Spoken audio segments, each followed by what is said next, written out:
Assalamualaikum, salam sejahtera langsung dari World Trade Center Kuala Lumpur, dan ini perkembangan terkini sebelum saya ke laporan-laporan dan juga cerita daripada rakan wartawan.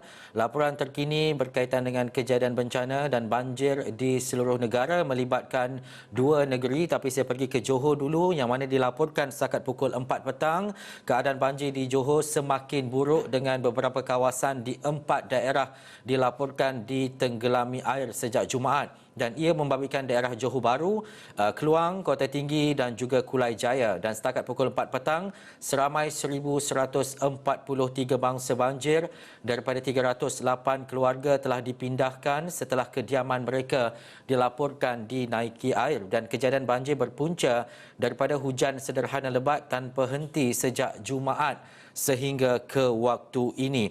Dan menurut daripada pecahan, kalau kita saksikan daripada awal pagi kita di Asrawani melaporkan jumlahnya mungkin dalam 200 lebih, tetapi setakat ke pukul 4 petang ini jumlah mangsa keseluruhan adalah 1,143 dengan 308 mangsa yang terlibat melibatkan 4 daerah dan juga sebanyak 14 pusat pemindahan dibuka setakat ini di Johor. Dan pastinya beberapa kawasan-kawasan lain jika saya boleh kongsikan dengan anda. Di Johor Bahru contohnya, sebanyak 5 pusat pemindahan dibuka, di Keluang 3 pusat pemindahan, di Kota Tinggi sebanyak 3 pusat pemindahan sementara dibuka, dan juga di Kulai Jaya juga terdapat 3 pusat pemindahan dibuka. Dan kejadian banjir yang melibatkan 4 daerah di Pahang semakin buruk ketika ini dilaporkan disebabkan cuaca yang tidak menentu dan hujan sederhana lebat dilaporkan berlaku sejak semalam. Dan menurut kajian cuaca dan juga Jabatan Meteorologi bahawa hujan lebat dijangka berlaku di beberapa negeri termasuk di Johor sehingga Isnin 4 Januari 2021. Baik, selain di Johor, terdapat satu pusat pemindahan sementara dibuka di Pahang yang melibatkan satu daerah. Terbabitnya adalah 8 keluarga dan juga 32 mangsa. Dan kalau di Pahang ini, daerah yang terlibat adalah di Maran, yang pusat pemindahan yang dibuka adalah di Balai Raya Kampung Jara yang melibatkan 8 keluarga, jumlah mangsa adalah 32 dan juga laporan dan juga trend dilaporkan menurun. Dan itu sedikit di Pahang, tetapi yang terkini adalah kita laporkan di Johor dan juga yang melibatkan beberapa daerah di Johor Bahru. Dan kita ada rakan wartawan kita nanti yang kita akan bawakan laporan-laporan terkini pastinya di Johor, terutamanya di 4 daerah ini berkaitan dengan keadaan dan juga situasi banjir di sana. Dan kalau melihat kepada jumlah keseluruhan yang melibatkan bencana di seluruh negara setakat ini adalah bilangan keluarga yang terlibat adalah 316, mangsa keseluruhan sebanyak 1,175 melibatkan 2 negeri iaitu Johor dan juga Pahang, dan juga melibatkan 5 daerah aktif yang ketika ini yang adanya pusat pemindahan sementara yang aktif adalah sebanyak 15. Baik, itu laporan terkini kejadian bencana di seluruh negara setakat pukul 4 petang. Ya, anda perlu ikuti laporan terkini dari semasa ke semasa di Asrawani. Kami bawakan perkembangan terutamanya di kawasan-kawasan berisiko seperti yang dimaklumkan oleh Jabatan Meteorologi Malaysia peringkat amaran cuaca, yang mana kalau diikutkan ketika ini amaran ribut petir dijangkakan tiada, tapi beberapa kawasan dan juga negeri dalam keadaan waspada termasuk di Kelantan, Terengganu, Pahang yang melibatkan Tanah Tinggi, Cameron Highland, Lipis, Seraup, Jerantut, Bentong, dan juga di Johor termasuk di Tangkak dan juga muar. Dan juga situasi buruk juga dilaporkan akan berlaku, iaitu hujan lebat yang dijangka berterusan di Pahang dan Johor sehingga hari ini dan 4 Januari 2021.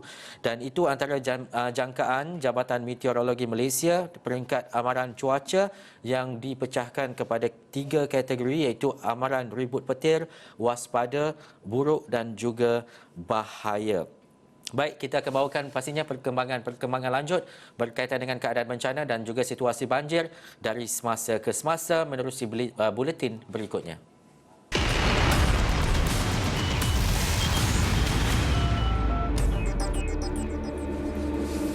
Baik, kita ke perkembangan dan juga cerita di sebalik berita apa yang berlaku sebelum ini dan juga semalam 1 Januari 2021 kita dikejutkan dengan satu kejadian yang mana 9 sekeluarga yang maut selepas kenderaan yang dinaiki terjunam ke Sungai Batang Lupar dan dikatakan dalam perjalanan menghantar seorang daripada mereka ke Kuching untuk mengikuti pengajian tahfiz. Dan selain pemandu, 8 lagi yang maut adalah penumpang Ford Ranger, seorang wanita mualaf 36 yang berusia 36 tahun dan 3 anak lelakinya termasuk seorang yang bakal memasuki sekolah tahfiz. Dan 4 lagi mangsa. Kejadian yang berlaku sebenarnya pada pukul kira-kira 3.05 petang itu pastinya meninggal kesan yang cukup besar kepada seluruh rakyat Malaysia, penduduk di Sarawak khususnya dan juga sesiapa sahaja yang mengetahui berkaitan dengan berita ini. Dan juga perkembangan lanjut hari ini juga kami bawakan kepada anda, terutamanya dari hospital mengenai acara pengebumian mangsa-mangsa yang terlibat. Dan untuk itu kita nak terus saja ketika ini bersama dengan Azizah Alwi, Wakil Astro Awani Sarawak, untuk bercakap dengan lebih lanjut mengenai kejadian dan juga insiden yang berlaku hari ini, tragedi yang melibatkan sekeluarga mereka yang terlibat dalam kenderaan four-wheel drive berkenaan yang maut akibat lemas. Dan Azizah, mungkin hari ini perkembangannya ada yang pergi ke hospital untuk mendapatkan liputan dan juga laporan melihat kepada keadaan proses pengkebumian itu bagaimana, kalau Azizah boleh ceritakan setakat ini. Okey, untuk cerita mengenai pengebumian mungkin nanti boleh dapatkan daripada rakan setugas kita, itu Nuzuluddin Abdul Razak, sebab dia berada di lokasi. Cuma pada hari ini saya berada di lokasi di pangkalan feri Triso di mana kejadian semalam sedang berlaku. Dan juga Azizah, tadi difahamkan Azizah ada pergi ke lokasi kejadian dan juga kalau Azizah boleh ceritakan tujuan pergi ke tempat berkenaan dan juga bersama dengan siapa. Okey, hari ini saya dengan 4 orang rakan setugas telah diarahkan untuk ke lokasi kejadian bagi mendapatkan intipati cerita sebenar apa yang berlaku dan bagaimana insiden ini berlaku. Jadi kami telah bertolak dari Kuching pada pukul 5.30 pagi dan mengambil masa 2 jam untuk sampai ke lokasi kejadian. Dan pada masa dalam perjalanan ke lokasi kejadian itu, kami sempat menemu bual salah seorang juragan feri yang menjadi salah seorang saksi utama kejadian insiden yang berlaku yang melibatkan tragedi yang melibatkan kehilangan 9 orang keluarga tersebutlah. Dan juga Azizah, bila berada di lokasi kejadian berkenaan, pastinya ia melibatkan feri di kawasan berkenaan dan juga langkah keselamatan selepas ini akan diambil. Mungkin ada mereka yang terlibat, menteri ahli parlimen yang bercakap sesuatu berkaitan dengan perkara ini? Okey, buat masa hari ini tadi Datuk Seri Julaihi Narawi dan juga Tan Sri Jens Dimut Masing telah melawat ke lokasi kejadian dan secara tidak langsung mereka telah mengeluarkan beberapa ada 3 SOP yang dikeluarkan untuk garis panduan keselamatan feri. Jadi yang pertama mungkin mereka akan mengadakan penghadang di setiap pangkalan feri tersebut. Dan yang kedua, penguatkuasaan daripada penumpang yang akan menaiki feri tersebut. Semua penumpang diarahkan untuk keluar daripada kereta kecuali pemandu sahaja yang dibenarkan untuk berada di dalam kereta tersebutlah. Dan yang ketiga, mungkin akan ada pengawal keselamatan yang akan diupah yang menggunakan pakaian beruniform seperti polis bantuan. Itu setakat ini yang antara inisiatif yang diambil oleh kerajaan negeri lah. Azizah pergi ke lokasi kejadian. Bagaimana berkaitan dengan kerisauan penumpang feri, kerisauan mereka yang menggunakan perkhidmatan berkenaan dan juga penduduk-penduduk di kawasan sekitar? Sebagai salah seorang penumpang feri tersebut, apabila mendengar insiden yang berlaku pada hari ini, sudah tentu ia melahirkan rasa kebimbangan terhadap penumpang itu sendiri. Malah saya sendiri pun berasa agak risau adakah selamat sama ada feri yang dinaiki pada hari ini. Tapi apa yang pasti setakat ini garis panduan yang dikeluarkan oleh operator feri ianya mengikut SOP yang telah ditetapkan lah. Cuma mungkin dari segi penambahbaikan garis panduan itu perlu dipertingkatkan. Itu pada pendapat saya sebagai salah seorang penumpang yang pergi ke lokasi pada hari ini. Azizah, Nuzuluddin berada di hospital dan juga untuk mendapatkan perkembangan lanjut pastinya. Ada dia berkongsikan bersama-sama dengan Azizah bagaimana keadaan dan juga situasi sekarang terutamanya? Setakat ini mungkin dia masih agak sibuk dengan di kawasan lapangan, jadi dia belum sempat nak berkongsi apa-apa kisah di lokasi kejadian. Dan juga dan sekarang, teruskan. Dan sekarang mereka masih menunggu jenazah untuk dikebumikan.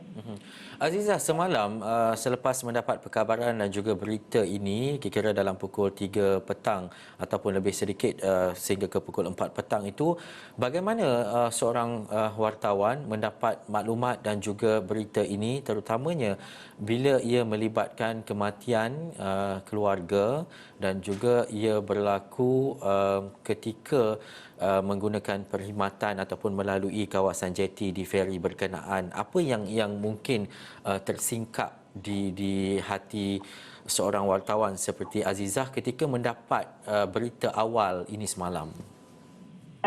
Apabila mendapat berita seperti ini, sudah tentu sebagai seorang insan, kita sudah tentu berasa bersimpati, bersedih. Jika kita membayangkan ianya berlaku kepada ahli keluarga kita sendiri, saya merasakan mungkin ini adalah memberi kesan yang mendalam buat diri saya sendirilah. Maka pada saya, apa yang berlaku pada hari ini ia memberi impak dan kesan yang mendalam kepada kita sebagai seluruh rakyat Malaysia. Dan juga sekarang ini kalau Azizah boleh kongsikan perjalanan tadi difahamkan 2 jam daripada Kuching untuk sampai ke lokasi kejadian. Selepas ini adakah sekarang Azizah masih menunggu berita dan juga laporan seterusnya ataupun akan kembali ke Kuching atau bagaimana? Saya masih menanti berita di lokasi kejadian, tapi pada masa yang sama kita juga masih memproses news yang akan digunakan pada malam inilah.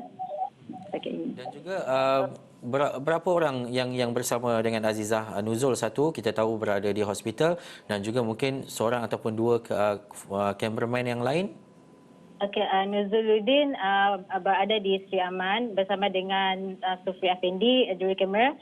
Selepas itu kita ada Fadilah dan Nazrin Hamdan di Sibu. Dan juga itu antara perkembangan dan juga perkara yang dikongsikan oleh Azizah dan sebenarnya kalau kita nak recap ataupun nak bercerita berkaitan dengan apa yang berlaku semalam, difahamkan kesemua bangsa yang mempunyai pertalian kekeluargaan tersebut dipercayai dalam perjalanan dari Sibu kira-kira 200 km dari lokasi kejadian ataupun lokasi tragedi ke Bandaraya Kuching sebelum kejadian, dan punca kejadian kemalangan tersebut pastinya kini masih lagi dalam siasatan lanjut oleh pihak berkuasa. Dan kalau nak diceritakan bahawa Feri Triso ini merupakan perkhidmatan penghubung antara projek jalan pesisir Sarawak yang dikenali sebagai Sarawak Second Trunk Road yang merentasi beberapa batang sungai yang lebar dan menjadi pilihan pengguna jalan raya di negeri itu berikutan pembinaan lebuh raya Pen Borneo yang masih belum siap. Dan sikit lagi Aziza, kita tahu Sarawak sungainya banyak dan juga perkhidmatan feri ini disediakan untuk menghubungkan di antara satu daerah ke daerah yang lain, terutamanya untuk sampai ke satu-satu lokasi. Kalau ada pun jalan raya merupakan jalan raya yang agak jauh dan terpaksa pusing agak jauh untuk sampai ke lokasi berkenaan. Kalau Azizah boleh kongsikan bagaimana pengalaman penceritaan menggunakan feri di kawasan-kawasan tertentu di Sarawak ini? Okey, saya pernah menaiki feri sejak dari kecil sebab kampung ibu dan ayah saya sendiri berada di Muka. Jadi setiap kali pulang menjelang hari raya, kami akan menaiki feri. Jadi perkhidmatan feri itu sudah menjadi sebahagian daripada pengangkutan awam ataupun pengangkutan asas yang digunakan untuk tiba ke destinasi. Mungkin mengambil masa yang agak lama, tapi pengangkutan air inilah yang membantu kami untuk sampai ke lokasi yang ingin dituju setakat ini. Dan pada pendapat saya sendiri, menggunakan feri sebenarnya tidaklah begitu menakutkan. Cumanya mungkin ada sedikit kerisauan dari segi keselamatan, itu sajalah. Baik, terima kasih Azizah Alwi dan pastinya kita akan membawakan perkembangan ini kepada anda, terutamanya menerusi Awani Sarawak khususnya, dan juga kita mendoakan agar perjalanan dan juga apa yang berlaku ini dipermudahkan dan juga semoga keluarga mangsa yang terlibat tabah menghadapi segala ujian dan perkara ini. Dan kita nak berhenti rehat seketika. Seketika nanti saya nak ke Terengganu bersama rakan wartawan di sana sebab ada cerita berkaitan dengan pesta ombak selepas ini.